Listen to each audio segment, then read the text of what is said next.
অসমৰ এটি প্ৰাচীন খিলঞ্জীয়া জনজাতি অসমৰ তেওঁলোক ভূমিপুত্ৰ তিৱাসকলৰ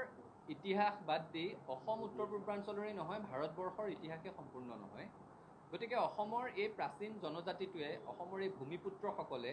নিজৰ ভূমিতে ভূমিৰ অধিকাৰ বিচাৰি আন্দোলন কৰিবলগীয়া হোৱা কথাটোৱে দুৰ্ভাগ্যজনক গতিকে আমি বিচাৰোঁ যে তিৱা লোকসকলৰ ভূমিৰ অধিকাৰ সুৰক্ষিত হ'ব লাগে ভূমিৰ অধিকাৰ বিচাৰি